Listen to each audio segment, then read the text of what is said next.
We're gonna just jump right into it. Last week we were talking about Russia, For and sure, yeah. you wanted to kind of hear my opinion on some of the Russia situation in history because Absolutely, yes. That's what I was initially, thinking. Hmm. yeah, it initially that conversation started with me asking you, what is the probability of us just creating a world where we are allies with Russia, we are allies with the biggest economies, so there is no tension.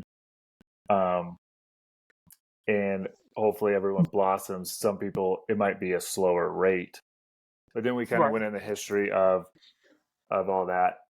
But I guess one of my questions is you know Russia came in and really kicked ass at the end of World War II, and we wanted their help so much to the point where both Winston Churchill and FDR would refer to Stalin as Uncle Joe Right. to bring them bring them away from the Axis powers and to the Allied leaders and try and like maintain a diplomatic relationship between them. I call it Russia, but the USSR and the United States. They come in, they have a couple million. How many millions of Russians died in that war? World War Uh, II? the most casualties of any modern war, 20 million. 20 million. I almost said 17, but I'm glad I went to you. So it was more accurate. 20 million Russians.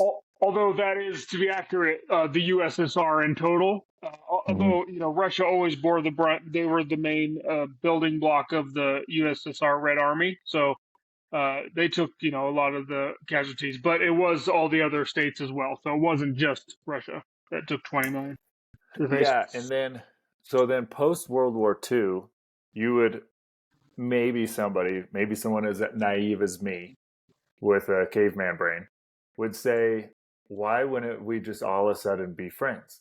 Why wouldn't we Mm. just continue to be allies after going through that devastating war, everything that they did um, to defend the allies in that Right. group? And then it's just a little bit after that that we start to go into this Cold War. It's not very, not terribly long after that. And yeah, there was the Great Purge that Joseph Stalin was involved in the USSR of him essentially, I don't know, murdering maybe a million of the citizens of the USSR right before World War II. So that's probably one of the reasons why we were calling him Uncle Joe, to be like, look, he's a friend, because he was villainized before that. But it's just an interesting thing that he's this, you could say, the big redheaded kid on the block. I say redheaded because no one wanted to play with him until they needed him, and then comes around, helps us punch Ukraine, or not Ukraine, sorry, Germany right in the mouth. And then after that, we had this ever since 1945. We essentially have had this tension between the United States, the Western Europe, and Russia, so much of this so that it still is matters that were created back then still are talked about today. With like NATO, which countries should be involved in NATO? Because I know after World War II, there was disputes between like England, the United States, and the USSR on which parts and territories of Germany should be broken up and given to where, um, Right. etc. But it's like we were talking about last episode, they have so much resources, they have so much potential. Why? Where is the disconnect of us actually becoming allies with them? Exactly. Exactly. Yeah, it's really too bad, and I agree. It really started with the Russian Civil War, and they we supported to put the czars back in power. So the Western European nations supported, along with America, at the end of World War I, helped support that. and that really started the bad blood between the Soviets and the communists and the West. And it's unfortunately continued to linger ever since then. There was a chance to try to repair it to some degree after after World War II, because, like you said, we were close allies, pretty close allies to them the whole time. One of the things that always made it difficult is the Communist Party had a actual policy of trying to overthrow capitalism actively. So they would actively put propaganda in the Central and Eastern European countries and just actively try to overthrow them and use any attempts that they could using whatever tools, just like we did in Latin American countries and stuff like that. It was the same thing. But they actively, and that tends to make a partnership or an alliance of any type if you're on opposing capitalists and if you're on capitalists and communists, if you're in different sides, obviously that makes it very difficult. So that's, I think, what made it so difficult is there was an active policy of trying to change capitalist countries and to spread communism, because at its core that was part of the message of communism, the party, was to, if you get rid of these capitalist countries, then the whole world will be communist, and then it'll all be a socialist utopia. And so the things that was in the way of their utopia was these countries, but the Nazis were so much worse that we made a partial alliance to say we're going to work together, and So I guess here's another question I have. So how realistic was the threat of communism to the United States? Because in that time, the 40s, 50s, 60s, we fought communism like if it was the plague going to run over this country. And how much of that was probably just propaganda? Because, I mean, we've been working with China and been making deals with China, who is a communist country. They implement certain capitalistic ideals to make revenue, but right. they're,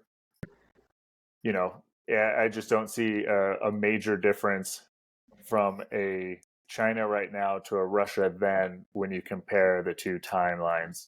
Are they living in an archaic there's world? always No. been some gray zone, and China is actually, though, today capitalist in every sense of the word. Like, structurally, there is no communist. It literally just has that in its title of the name. I mean, it's part of that 1980s opening up of their economy was literally using market mechanisms to gain all the wealth that they have in the last 30, 40 years.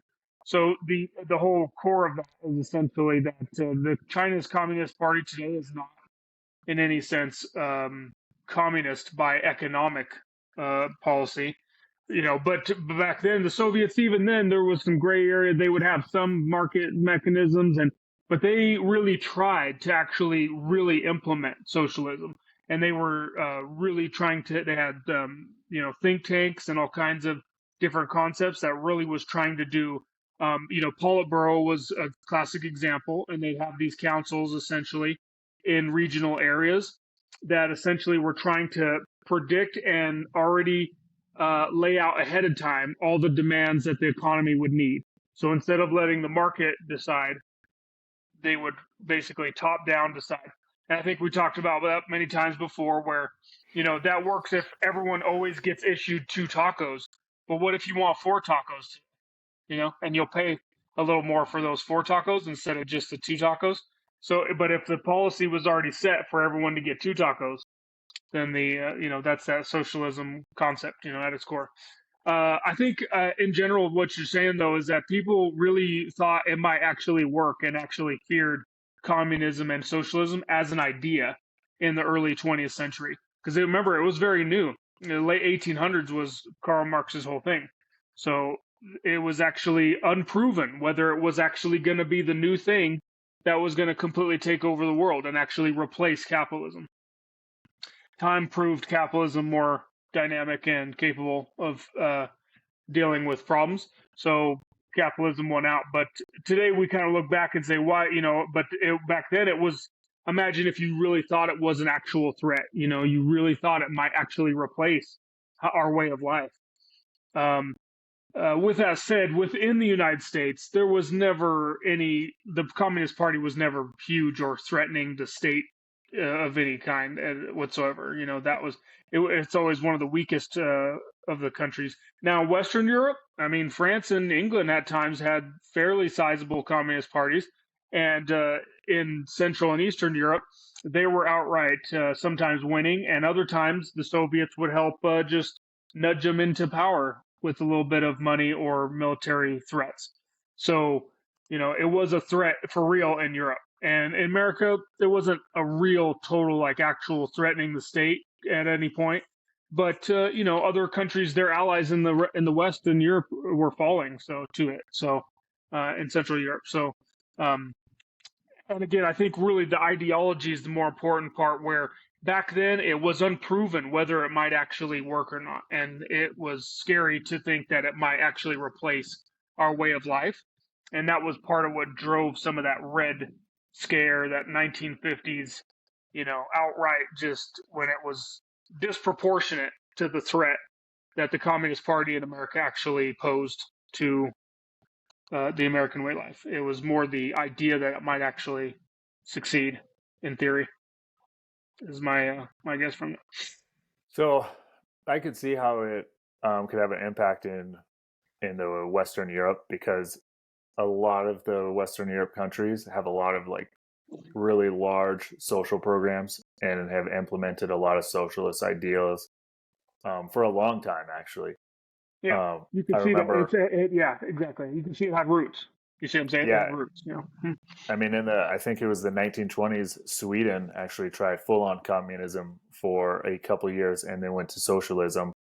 Mm-hmm. So a little bit before that, but I want to push back on the little China not as communist anymore, because they do have a single party, Right. but when a different family is elected within that single party, they still attack them politically. And when I mean attack, throw them in prison, seize bank accounts, because they have done that in the last 10 years. They have, when other people in the same, like I said, it's in the same party, but just different families are elected, other ones suddenly are in prison, bank accounts are seized. Right. And from my personal experience of working with Chinese athletes, they are actually chosen what their profession is. So we had one athlete who was supposed to be on the rowing team, and then they made him go to the boxing team, and you didn't have a choice if you were like, well, I wanted to be a dentist. Mm-hmm. And I see, so right.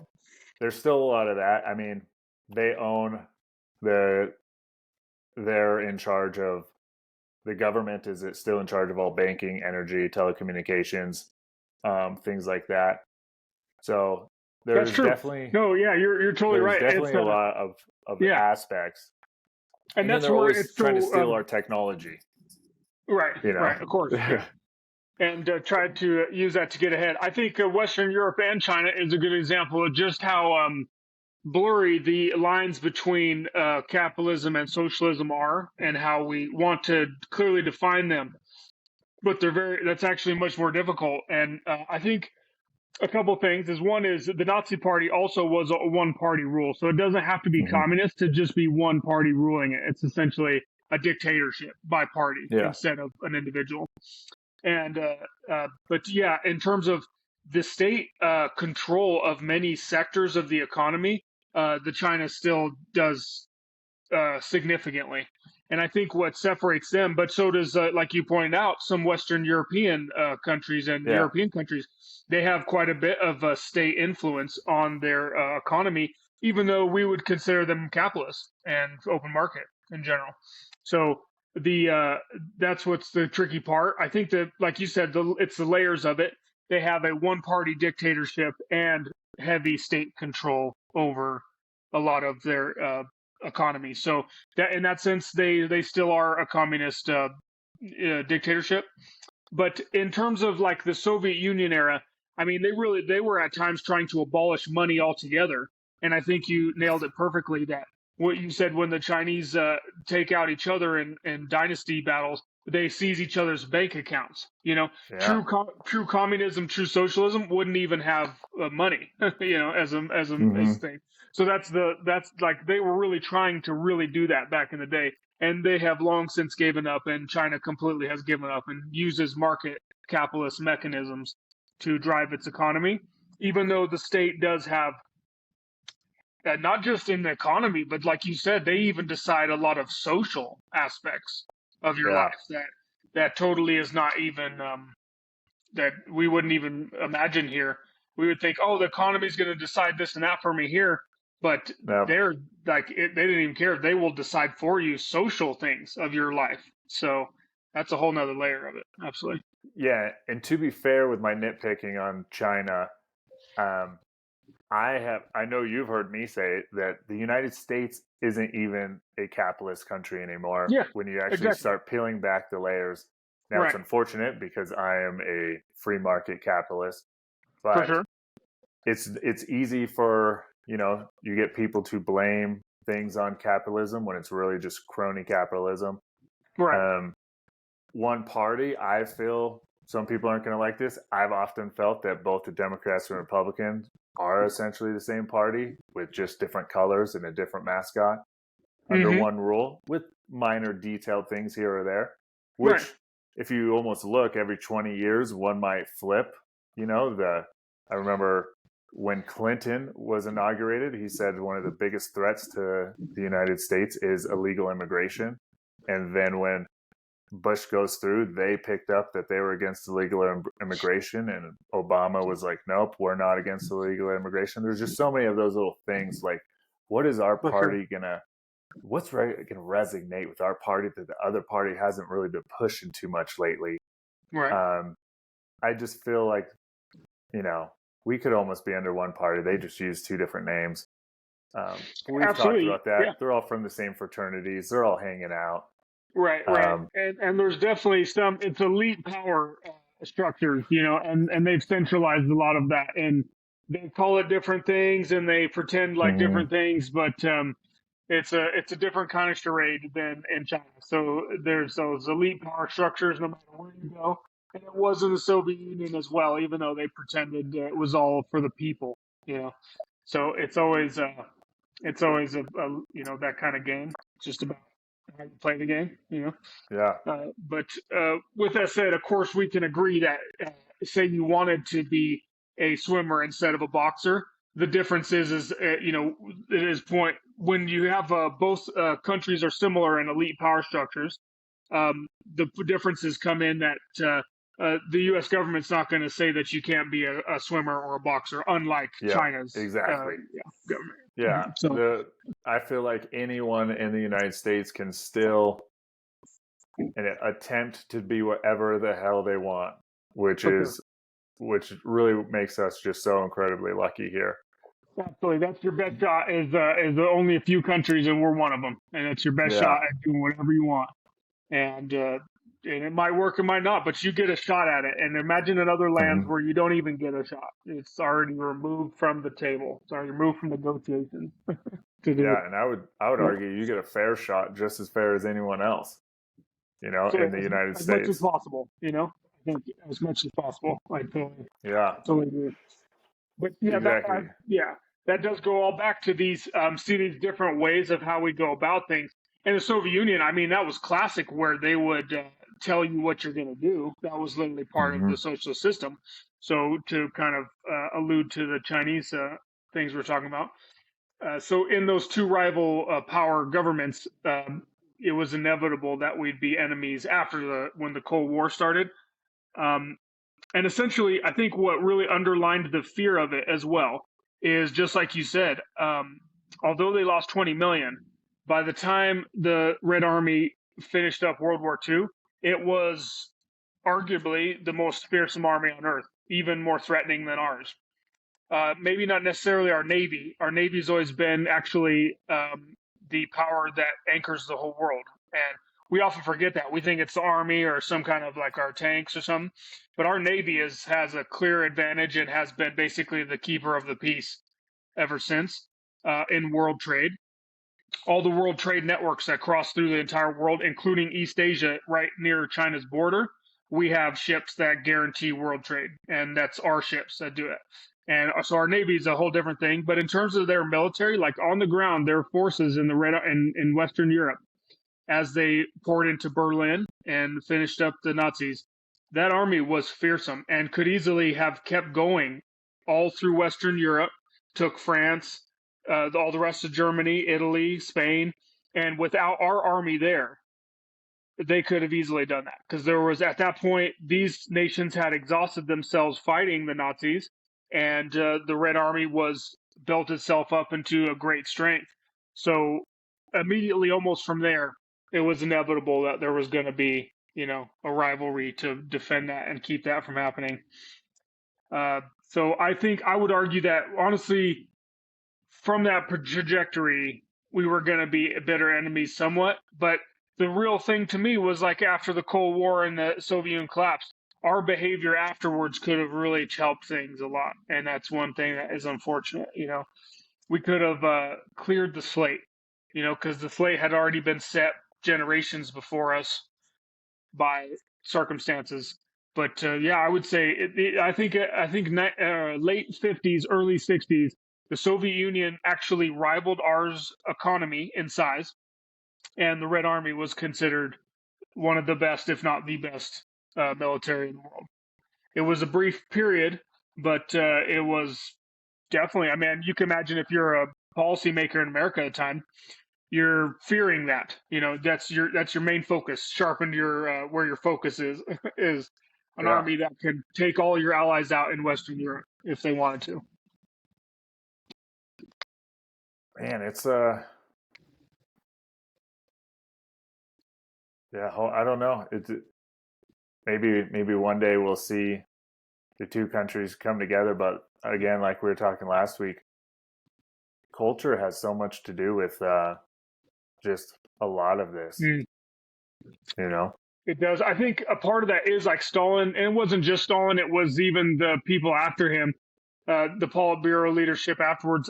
It was just like they imposed a level of incompetency, and it was best not to rock the boat.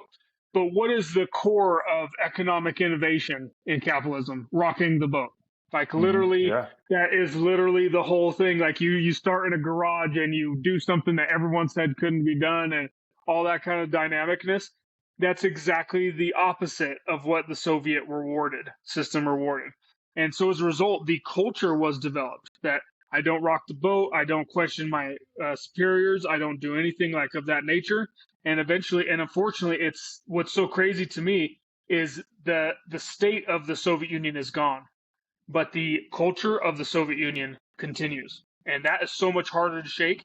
And unfortunately, I mean, to be honest, you see that in many other countries around the world with their own problems.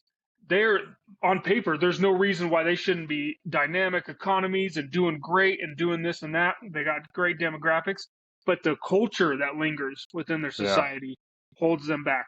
And it's a lesson for us as well. We always have to be mindful of that, thinking that we're somehow better or something. That's not true. Our culture can easily go a direction that would only hurt us in many ways in that sense. But rocking the boat is what America's all about, and that's why its economy, I would argue, is so dynamic. Oh yeah, and every entrepreneurial atmosphere, everyone is saying, "We're going to disrupt this market. We're going to disrupt this space. That is what this is going to do. We're going to disrupt." And it's so yeah, you are spot on. Mm-hmm. And Stalin, by fear, literally made you don't rock the boat. Like, and then eventually the other guys were just like, well, we won't reward you. You won't get higher up in our system if you rock the boat. But in his time, he imposed the first level of just outright, like you said, those executions and stuff. Meanwhile, in the U.S., they're encouraging you to fail, and ultimately, that's a kind of the underlying of what it is, isn't it? That's you got to be brave to fail and fail again and start a new business. And it's not easy. It's uncomfortable. but man, does it get amazing results often, most of the time, Oh eventually. yeah. I mean, So, yeah. look at look at what freaking Elon has done with Tesla. And when you hear his story of, he was like, we were a day away from going bankrupt. We weren't making any money, and I tried to sell to Apple, and Tim Cook wouldn't take my phone call. You know, this is it's a Exactly. hundred times harder than I ever thought it was going to be.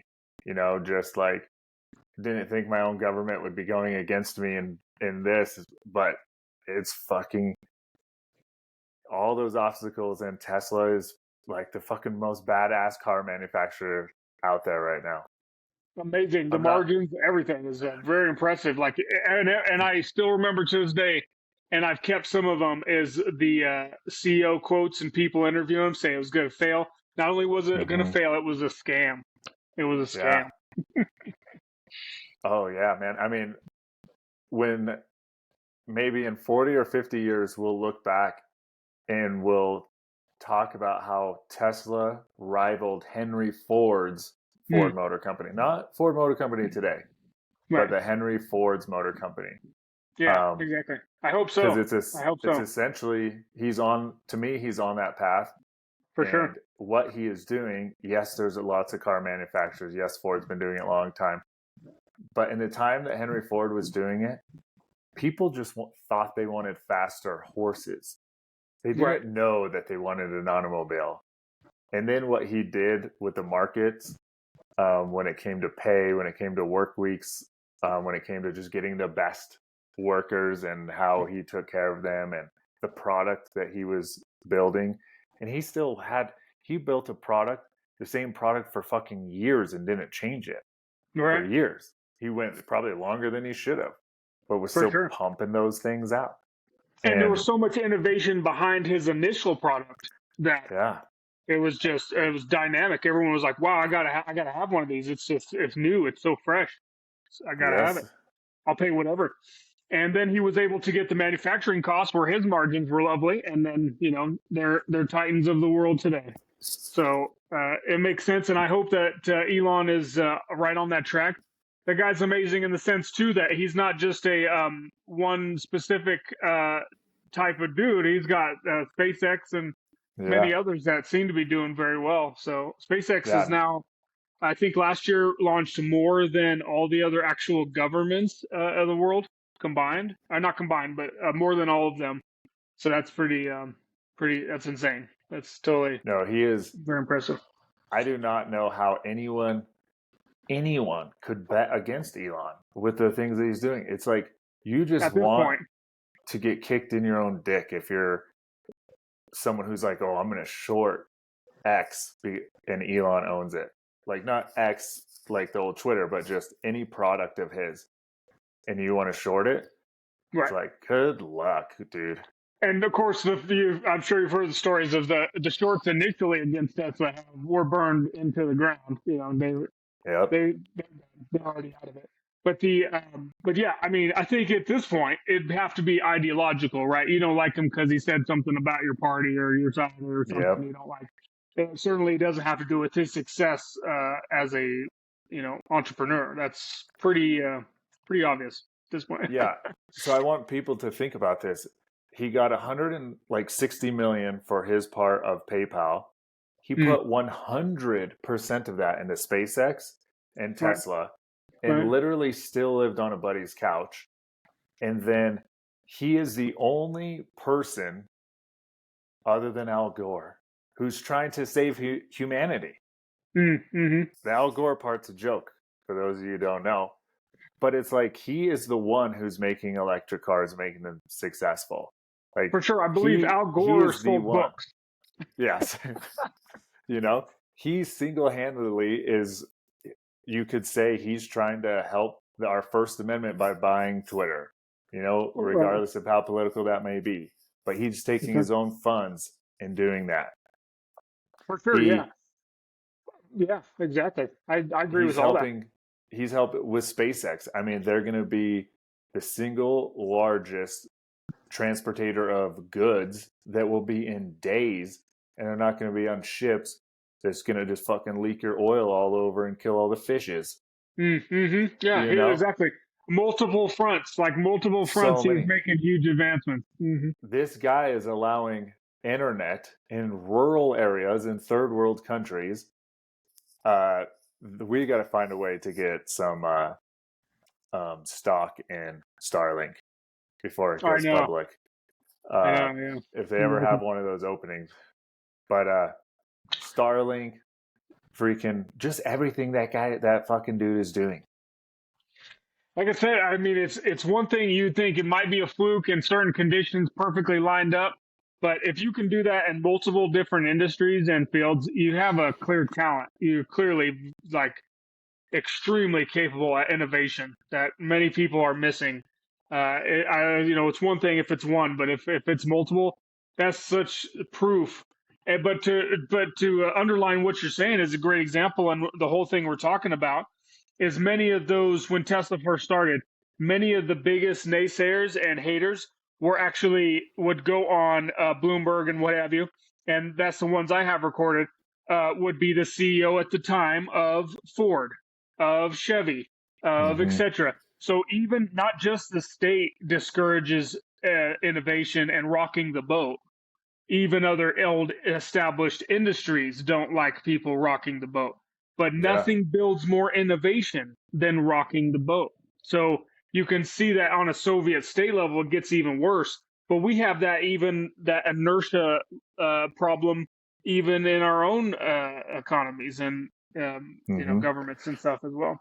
But yeah, if you're going after it, you're going to get haters just because you're simply rocking the boat. It's not even anything you're doing. It's just literally you're Yeah. moving. I mean, Yeah.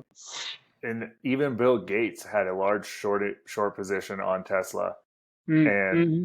someone, we might be like, well, why do the people at Google not like Elon, or why does Bill Gates not like him? And it's like, well, he's actually building one of the biggest data companies with Tesla. Like Right, right.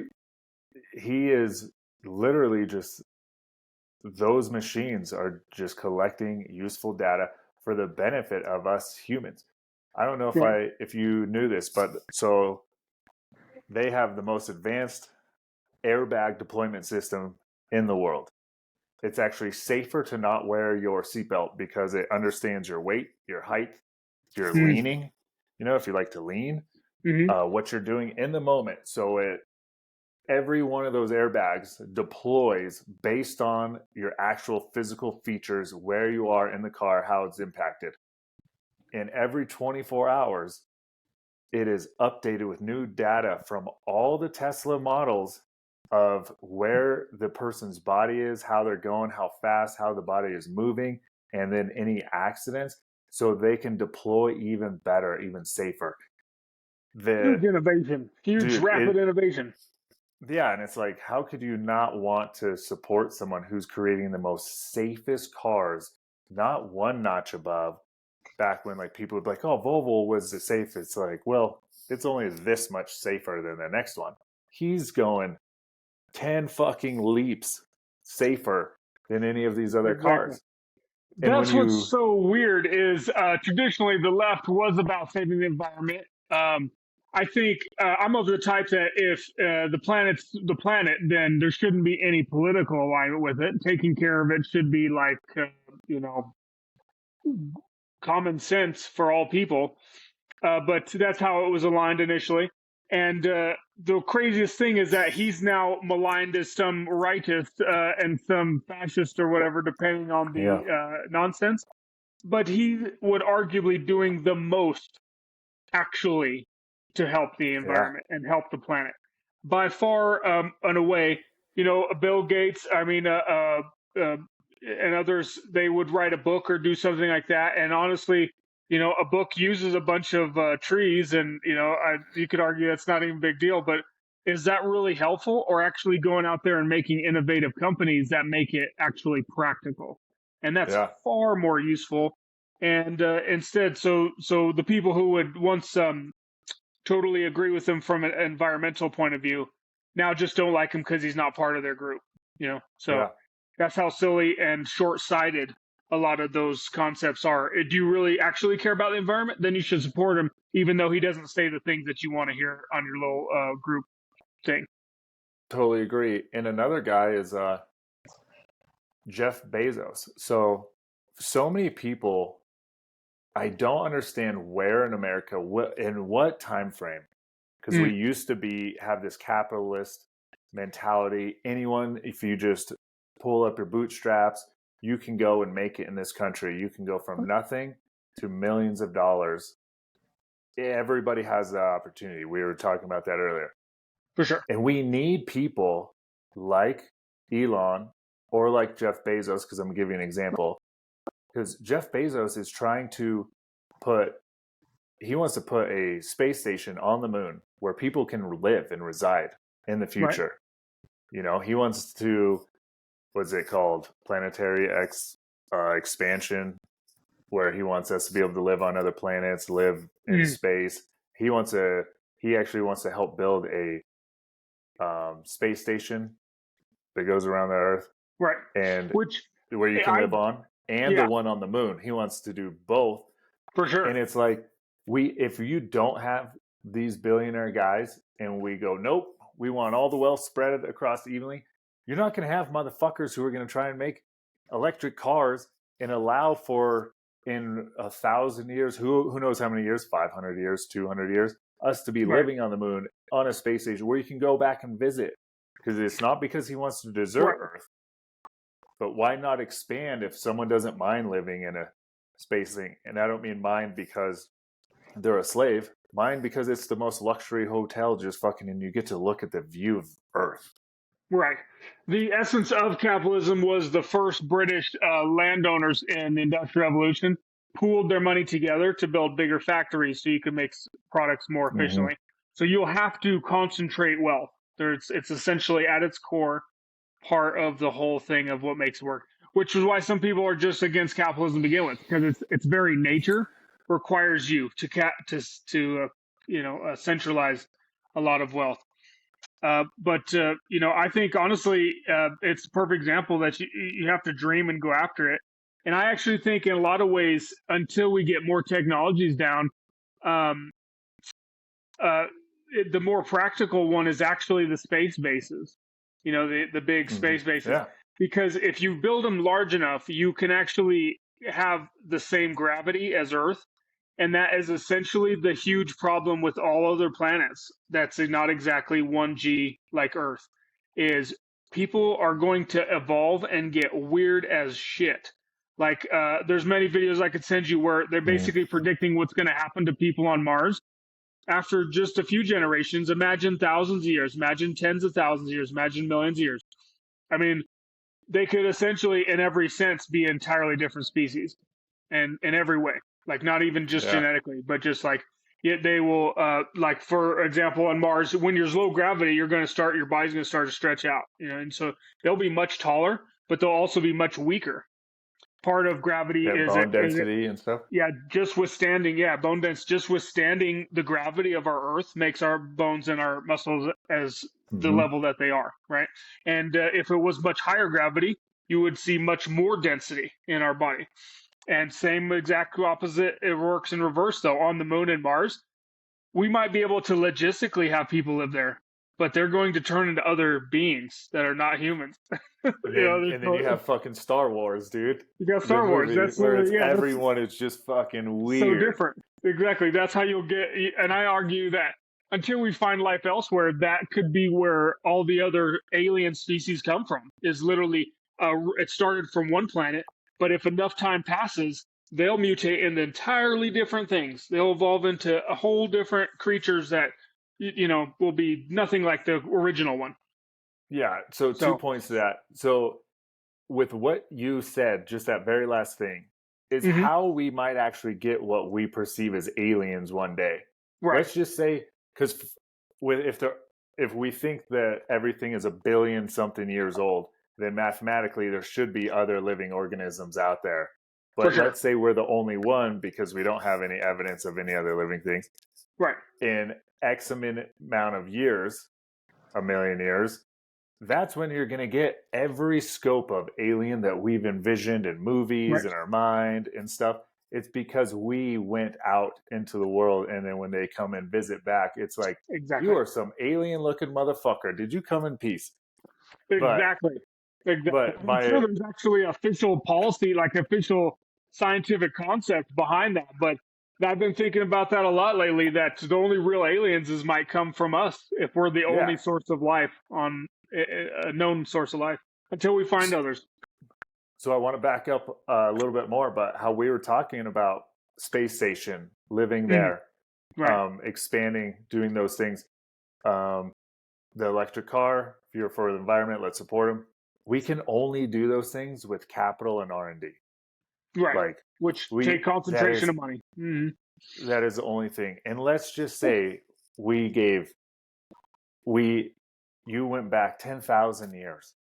You're still going to have the psycho motherfuckers who went out there and they were the most badass hunter. They were the one who was telling Right. everyone how to build their hut. You're always going to have those people who are 1%.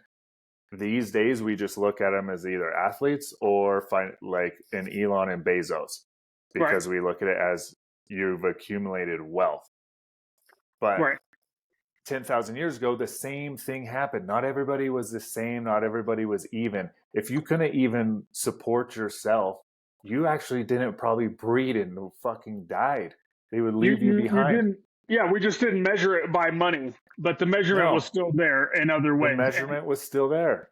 And everybody wants, if in a theory, like you'd all want everyone to have the equal amount of money, but everyone doesn't put equal amount of effort in. We know that just from common sense, from when we used to do school projects growing up. Every kid who did a school project, Yes. you have one person doing most of the work. That same thing applies on every single level of our existence and cultures and our societies. You couldn't have everyone have the same amount of money because not everyone puts the same amount of effort. It's simply that simple. There's really just no. Yes. You could dance around it. You could make fancy political words around it, but at the core of it, the effort would have to be exactly the same to make an economy that where the money would be exactly the same. Otherwise, it simply would fall apart. It just simply would not work. So, Yeah. that's just the reality of it. They got to concentrate the capital, and they found that capitalism was a developed theory where the more they concentrate it, the more effective it could often become, because you could build an even bigger factory and lower the price per good that you make at the factory. So that was Mm-hmm. that scaling that they did. And yeah, so that would still apply. And for us to go to the stars, we have to scale up a lot. Like that's Yeah. the real thing is the engineering challenges to go to space is much more significant than anything we've ever even done before, including the nuclear stuff and nuclear weapons and the nuclear plants. To really achieve those space bases in space is going to take. One thing I've been thinking about and talking to Ty lately and stuff is about AI and automation. I mean, even if you had every single human hand working in the factory, that's not going to be enough. You're going to need robots at huge Yeah. scale to build the kind of structures that we're talking about. You're essentially talking about building massive cities in space and then supplying them somehow. So how that logistically is just insane, insane. The ISS, which still requires billions of dollars, billions and billions of dollars, is like the size of a football field, not near even remotely the size of a city or anything on the scale that we're talking about. So to really get up to there is going to take AI that can learn, and so it's like working on something and it like figures it out, has to learn. So that's what we were talking about. There's a video he sent on Twitter where the robot was it was a robot hand using AI modeling, and it was trying to figure out something. And so that's what we need for them to actually be able to work on the production line. That's why Tesla's attempt at automation failed, is because a human can adapt to the circumstances. And Yeah. that's where the AI will have to get if we really want to scale up the robot factories. But once we do, the promises are wonderful. Like the amount of productivity and scale would just be amazing on a whole nother level. But that's a significant hurdle to get them to be able to adapt like a human mind and hand. Much more Yeah. difficult than I think it's much more difficult. Like a good analogy is a 16-year-old girl can learn to drive through watching her parents and then going through having her permit. And she's a pretty capable driver at 16 and a half years old. Right. But a car automation is going to need millions and millions of hours on the road to Right. put that data in to realize, oh, there's a cone. Oh, there's a 4-year-old running across the street behind their babysitter, Right. and those are just a couple of examples. But the fact that we as humans can adapt and we can understand those and we get to visualize and everyone else is doing it, so that actually helps us learn those things as well, versus the AI, millions of hours, but then when it's on it, it'll be on it. That is that billion years of evolution where our brains, arguably human brains, are one of the most incredible things ever seen in the universe. And you can also see that in other animals, like lions teach their cubs to hunt. That kind of learning behavior. Imagine if you had to program that in the way we're doing it now. They do it. They can do it so smoothly, so cleanly. They can just teach their young, and their young understand it. To replicate that type of thing is we're making rapid advances, but nature's far more advanced. But so it's had a long head start of R&D, and so we're trying to mimic it as much as we can and try to catch up to it. And I'd say we're making amazing strides in the decades, but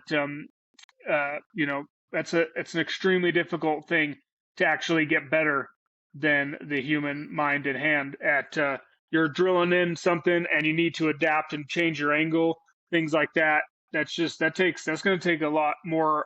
It's going to take longer than I think a lot of people realize. Like many new tech, the biggest thing is to temper your expectations and don't think that means that it's not going to happen, because it will happen.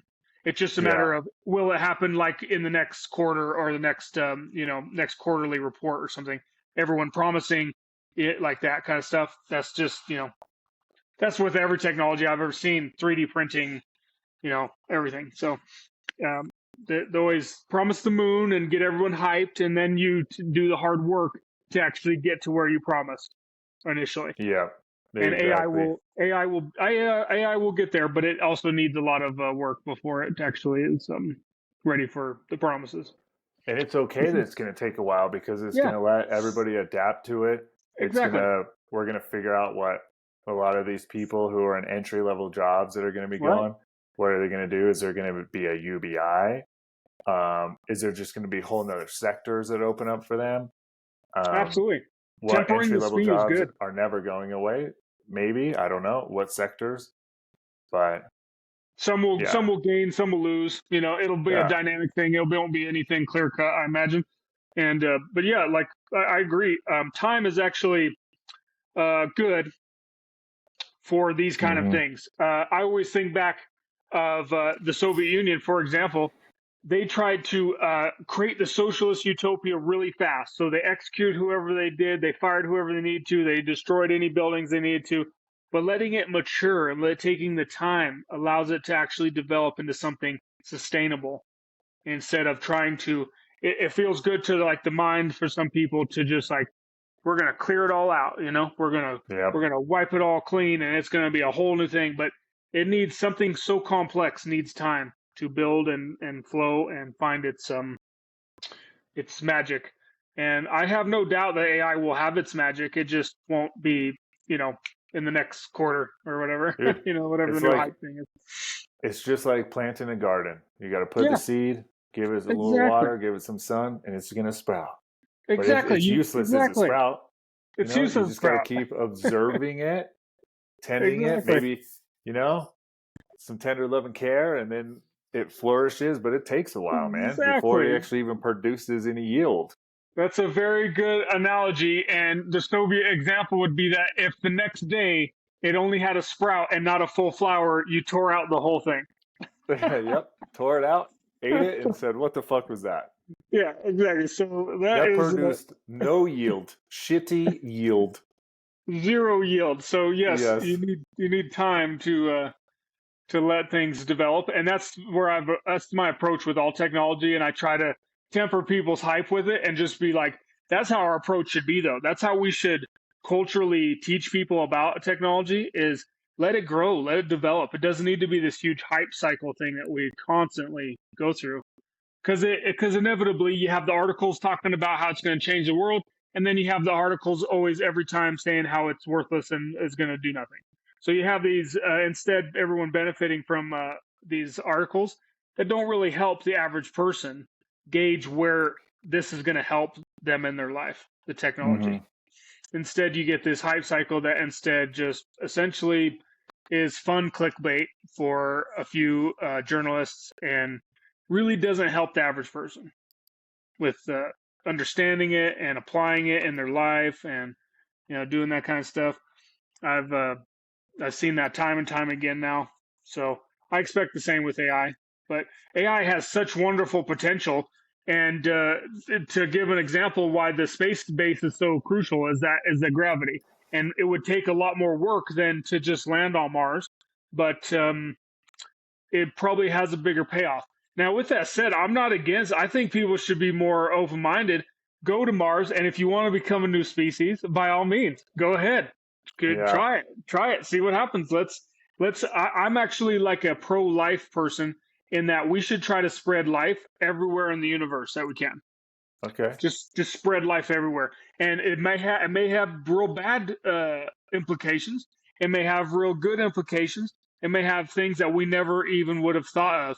But since life is one of the most amazing things that we found in the universe, we should do as much as we can to spread it everywhere. And some scientists are definitely totally against that. Some ideological people are totally against that. Like we're just going to ruin other things by spreading life elsewhere. But how do you ruin something when nothing's there? Right. They're like Mars is a perfect example. So they want to thoroughly study Mars until they can show for sure that there wasn't any other bacteria there or any other life forms. Because as soon as we introduce our own in large scale, you're no longer going to be able to accurately study that anymore. They're going to blend together and you're not going to be able to tell what's going on anymore. So that's because life is just constantly, we die and, life is constantly recycling and doing all its cycle.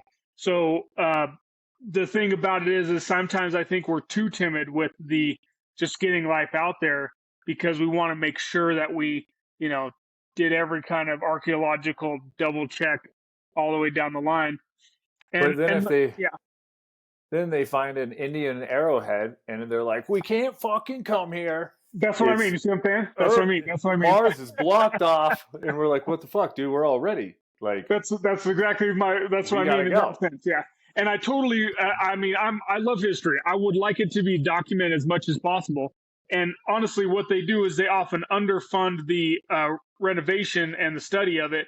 And then, if they just put more money into making sure it was well documented and getting that site all well organized beforehand, then you could have everything you need and that land would still be available to do stuff that you need. So but it's a classic example. Another thing is you're going to have viruses and genetics in general mutate in ways that in space and on other planets that are totally unpredictable.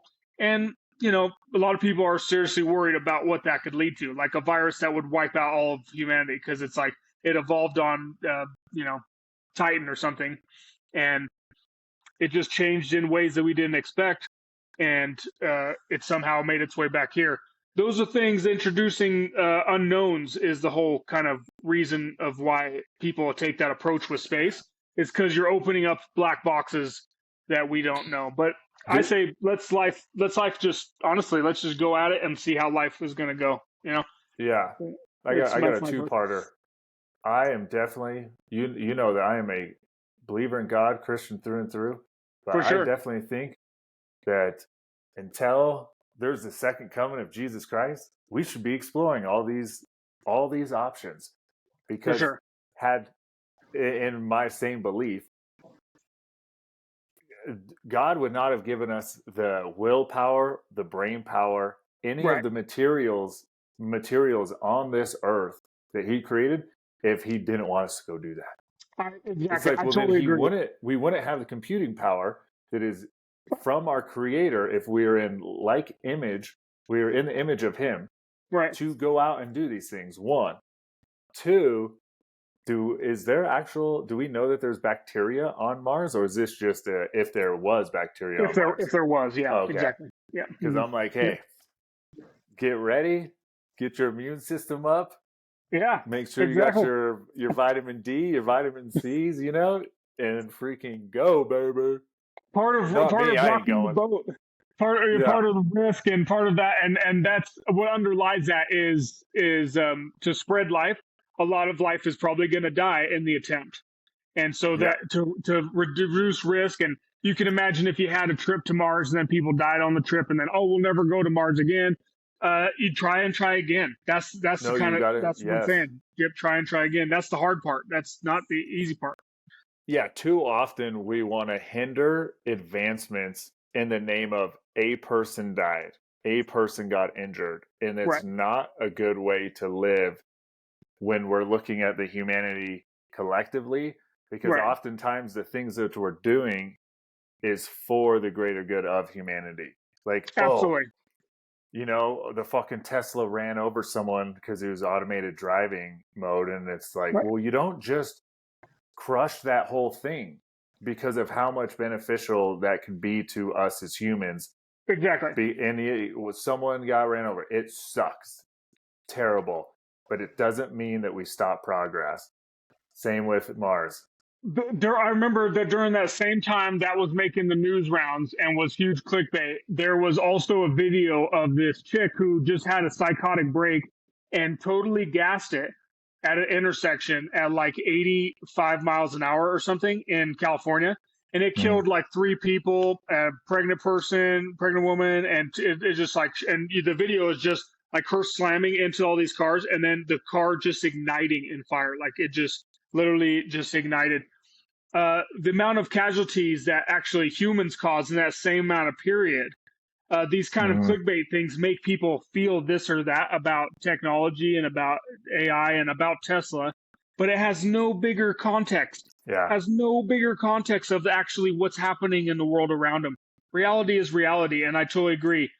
The creator of this reality, I believe, from the evidence, wants us to explore the reality that it's created. So and he's created. So space is part of that. And man, space is so vast that it could be an endless playground for humanity forever. Like it's a place you could constantly you know the idea of the Western frontier and settling a new frontier. You could do that forever in space. Forever. No, that is so. There's not a lot of forever in Exactly. reality, except That's right. this. This is Exactly. a forever in reality. And that is I would exciting definitely, I would definitely take my wife and us go on the Bezos space station that he wants to create, for sure. and us. I don't care if we're freaking 90. If we can survive the thing and we're looking at Earth from fucking space, we'll Right. go do that. I ain't going to Mars. It ain't gonna happen in my lifetime. But even if Right. it did, I don't want to be stretchy. I don't want to be like that dude Right. on the corner who's doing this. That's right. You know? It's literally, and it'll be like so. There's so many resources in the belt outside of the Kuiper belt outside of Mars. But there's a show called The Expanse, and they're literally showing like miners out there. They are even more stretchy and taller and even weaker physically because there's even less gravity there. So I think each human has to decide: do you want to be as strong as you are on Earth? Then you're going to have 1 g of gravity, my friend. There's really no way around that. That's you could maybe we'll figure out some way of it, but um, essentially gravity is what pushes us all down and causes us to be the way we are. Mm-hmm. What's so cool, and I think what will be more, it's I don't know why it's not talked about more, but these 1G space bases are going to be much more prevalent. They'll probably be like above every single planet we settle. Think of it and say we're always focused on just the planet, but to make us like normal human living conditions, we'll have to live in those bases most of the time and then like do work on the surface of Mars. But most of the time, you would be on the actual 1G base above Mars and living in that because that's 1G in your normal human stuff. And then you go to Mars and do some work, maybe do some industrial stuff. Because, like, I also think another aspect of space is that Earth is a precious gem, but Mars is, as far as we can tell, completely lifeless and dead. So wouldn't it make more sense to do all the polluting and do any kind of crazy stuff that we were going to do on a planet like that? So have at it. You want to do CO2 gases and methane gases? Go to town, build the factories, and use them at huge scales on Mars. Because what Hmm. does it matter? It's not Earth. It's not Earth. It's not the precious gem. Who cares? Yeah. Go to town. Go to town on the moon. Exactly the same thing. Go to town. Who cares? Again, some people are already against that. I think that'll be more of a concept that people will have to debate as we get closer to that day of those technologies. But I'm like you know, I'm a Earth first and forget the other planets unless it's Earth like. you know. So No, I'm definitely on that. I think it's Neil deGrasse Tyson, him versus what is it, Stephen Hawking's? oh I don't They know had that a concept. they had a little thing on Stephen Hawking said we got to go to Mars. Neil deGrasse Tyson's like, well, we can fix Earth, so we don't need Oh, to go to Mars. right. That little and I'm Gotcha. definitely on there like, well, we can protect Earth, and like you're saying, we can send all the mining and all this. We can outsource that at one point, Everyone whatnot. always wants with everything to be at black or white, but there's always so much gray built into reality that you could do both at the same time. You could actually reinforce protection of the Earth while expanding into space and doing all the mining and production out there, and you wouldn't have to be as efficient with it on Mars, because who cares if you're putting a bunch of CO2 and methane into the atmosphere? It literally doesn't matter. It literally, if anything, it might help the temperature. So it literally wouldn't even affect, you know, Yeah, the things that would greatly affect here. The thing about Earth that you learn when you learn about space, though, is there is no other thing like it that we have found so far. Like we're even looking for other exoplanets nearby, and we're finding they are very few and far between. I think we have found a few Earth-likes, but they're even rarer than we thought. So this is like a diamond wrapped in a diamond inside of a rough that is so rare and precious that it's worth taking care of. And just like if you were going camping and hiking for a day, and you would have a food laid out, you would pick up after yourself. That's hmm, honestly, it doesn't have to be some crazy ideological thing. It's just a simple common sense. You pick up after yourself. It's that's yeah, simple. At the end of the day, we can't ask for much more than that in terms of environmental protection. Is just to pick up after ourselves. Don't pollute a river and then abandon it, like some of the 3Ms and stuff have done before. Just don't do yeah, that. Just take care of the river after. You can do what you need to do, but don't just don't just abandon it. So pick up after yourself, and no, then we can go to space and then really go to town. I think that's where the first trillionaires will be made. Actually, is like many people said, because imagine if you could scale up mining and you wouldn't have to worry about the EPA, hmm, labor laws or this and that, things of that nature that would be highly restrictive on Earth. You could just get it out of the comet, get it out of the asteroid. I mean, and you could get a huge concentration of diamonds from it. So and gold and many other materials. So yeah, I think there's a lot more to do that. But honestly, I've come around to the thing that to get there, we're going to need a lot more work than we can do in the factories right now, and that's where AI and the robots will actually almost just in time come to help us out and boost it yeah, all up to a really great future for all of us. Um, I hope for sure. Uh, there's definitely no black and white though. There definitely doesn't need to be either protect the Earth or go into space. I see absolutely no reason why you can't do both. yeah, Why would one hinder the other? It yeah. just No, doesn't. I agree. It's weird. Well, I think this is a freaking sweet spot to end. I'm gonna go have some food with my Absolutely. youngest boy. Sounds good. Um, well, and I'm gonna hit the stop. Just stay on though.